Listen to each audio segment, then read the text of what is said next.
what other platform can you use a keyword search where demographically, by title, by first degree, second degree, third degree, exact locations, job titles. You can effectively use LinkedIn as a search engine, and that's exactly what I do.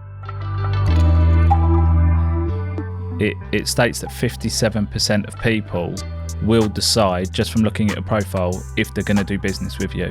How old do you think LinkedIn is this year? I don't actually know that. I'll say, 20 years. It's 19 years, and it's still going strong. Hey everyone, welcome back to my channel. So today we are rerunning another episode on the podcast, and today we're talking all about LinkedIn. So how to manage, run, and also make money off LinkedIn. So Paul, welcome back to the podcast. Thank you, mate. Thank you. Here we are, fresh after our event from last week, Peak Performance event, which if you weren't at the event, why were you not? But we are going to be talking about LinkedIn. So if you're someone that wants to really utilize the platform, yes, it's a little bit boring. Yes, it's a little bit mundane. It's not that aesthetically pleasing. However, my God, can you earn some serious money, can't you? You can. So let's talk us through it. Cool. So LinkedIn for me is the best platform for generating direct to vendor leads, getting you direct investors.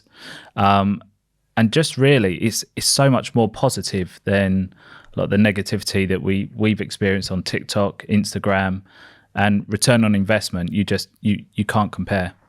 It's very niche in terms of what other platform. This is a question to ask yourself. What other platform can you use a keyword search where demographically, by title, by first degree, second degree, third degree, exact locations, job titles, and there's so much more that I don't even know. I mean, we were talking about it on the way in on the underground, is that there are so many search engines when it comes to really finding your exact client. And the brilliant thing is, once you found who your client is, you just duplicate it across different areas, UK, Hong Kong, Dubai, America. So it's like you can really find who you're looking for, can't you? I think the beauty about LinkedIn for me is once you know who your client is, your end client, you've built that profile of what industry they're in, what job title they've got, and what location they're in.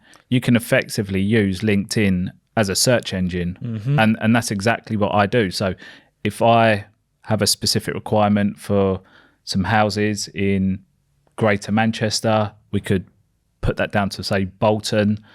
I would be searching for landlords, Bolton, and anyone that has landlord within their bio and their location is Bolton will come up.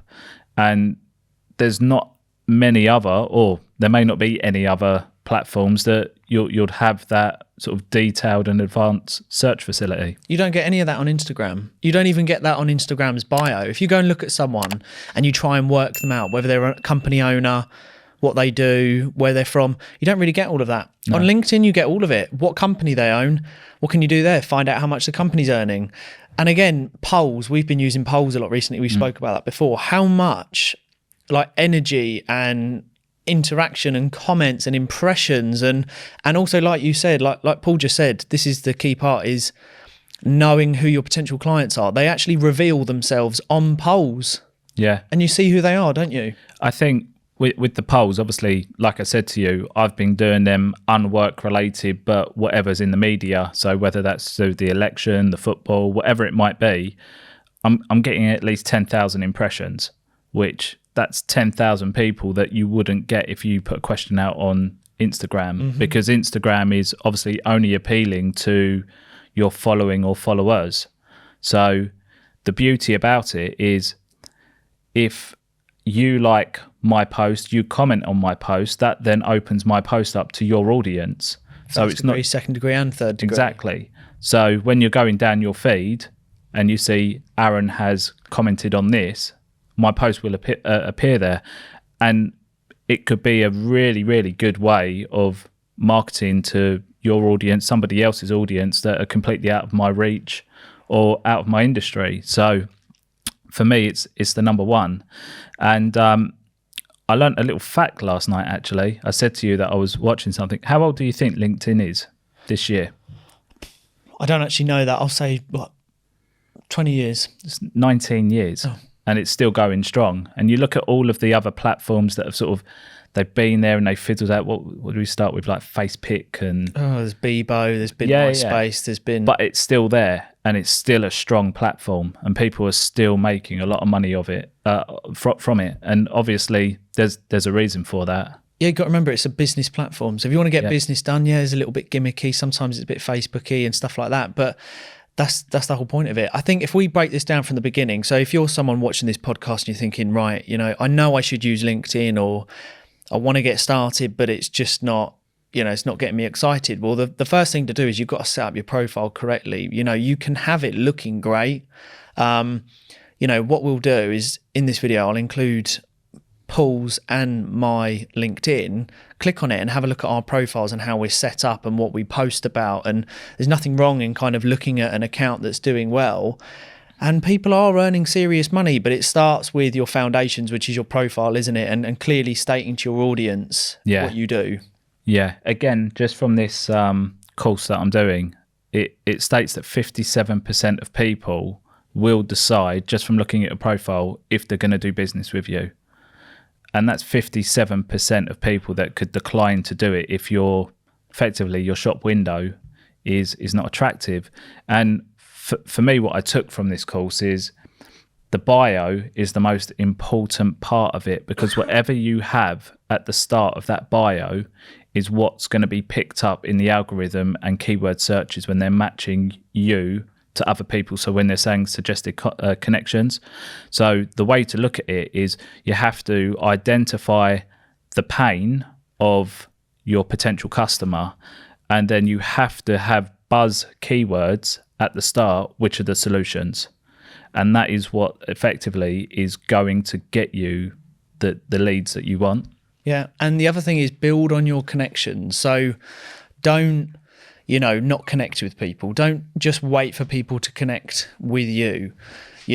Actually go out and actively every day connect with people. So, what's the maximum that you can connect with people a day?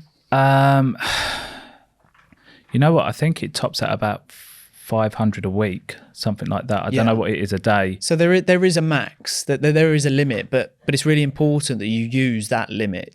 Go out and build a connection. The other thing is as well that's really important is build up your email database, because there are so many ways to get out your business, your brand, products by building on your email list. And also, I find that people respond to signing up to an email list more so on LinkedIn than they do on Instagram. I don't know if you found that as well. Yeah. Again, it's what you're on that platform for, isn't it? You're on that platform. And the thing is, you could put the same message out on Instagram, LinkedIn, TikTok to the same person, but then, like you said, they're more likely to sign up on Instagram to it than if they saw it on TikTok or if they saw it on Instagram. But I think with LinkedIn as well, it's like you said, you need to network with people, and there's obviously two types of leads that you can get. You can get inbound leads and outbound leads. Inbound leads are always going to be the hardest to get. You're posting, and you're waiting for someone to say, I want to buy your service, I want to buy your product. But outbound is the physical. You're out there, you're talking to people, you're networking, you're connecting, and making sure that you're telling the world about what you do, not just in your post, but in your messages.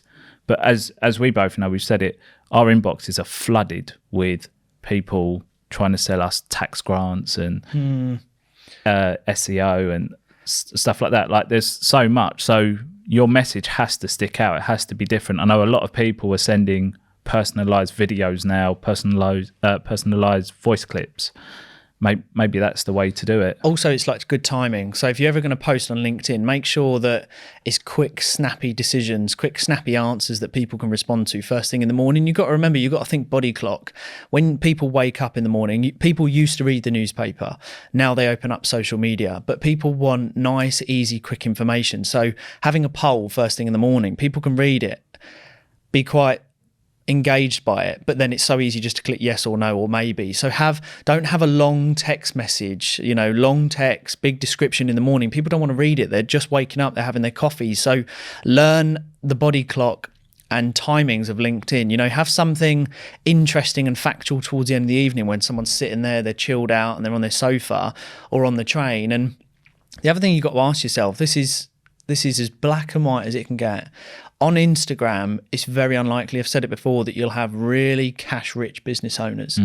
On LinkedIn, you have got people who are in their late 30s, 40s, 50s and 60s who are sitting on a lot of money, but they know nothing about TikTok. They know nothing about Instagram. They do not care, but they've been on LinkedIn since the start of it, and they do business. And that works the other way.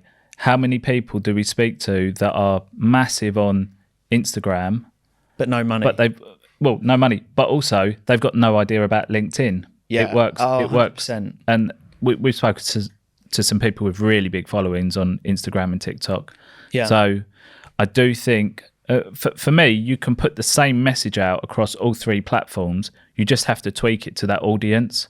So that short will work really well as a story on Insta and will work really well on TikTok. But having maybe a 5-minute video on LinkedIn will work really well with the same message, but you can break that video up like you do and I do with loads of little shorts. But also that could work good on a reel on Insta. So you can repurpose that one piece, but differently to fit the audience on each platform. Yeah. See, this is the way that I look at it for anyone wanting my take on it. Instagram is like a validation page. Doesn't matter how many followers you've got. Instagram is a landing page where people can come to see that you are a real person. TikTok right now, just massive exposure to the entire world where you can gain followers, gain traction, get exposure. LinkedIn, stick to LinkedIn for the money. And that's the thing, that there is serious money on LinkedIn. You just have to hack on how you work it. And we've been on it for a while. You know, we've been on it for years now, especially combined, both of us. Yeah. And something really cool that Paul and I are looking at doing is putting together like a mastermind call, because I think between the two of us, we have so much niche and specific knowledge that we could share. We really feel that it would be beneficial to people. So that's something that's coming soon. But it's a platform you need to be on. And I think when it comes to people that spend a lot of time on Instagram, you hit the nail on the head. When you mention that word LinkedIn, they're almost like, oh, I know I should be on it, but I just for recruiters. I just don't. Yeah, it's for recruiters, and it's, you know, I use this saying, curtains and carpets. You know, very old school and boring, but it's not. Even video. LinkedIn right now is really taking nicely to video, isn't it? It's responding brilliantly. It is, and I just think again, it's just the reach. We spoke again. I did a post the other day, and it was a personal post, and it had something like 15,000 impressions, over 60 comments. You would never reach that audience on Instagram, because unless you have 16,000 followers or following, they're not going to see it.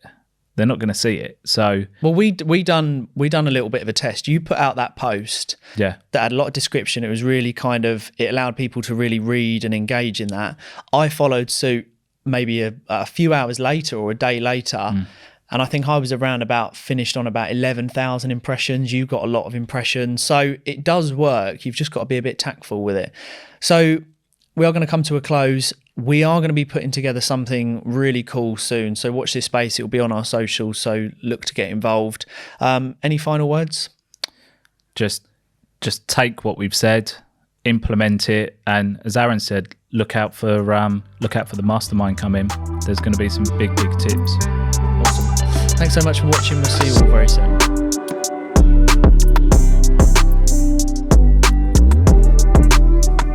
Wait, where's he going? I'll leave that in there because leave that like.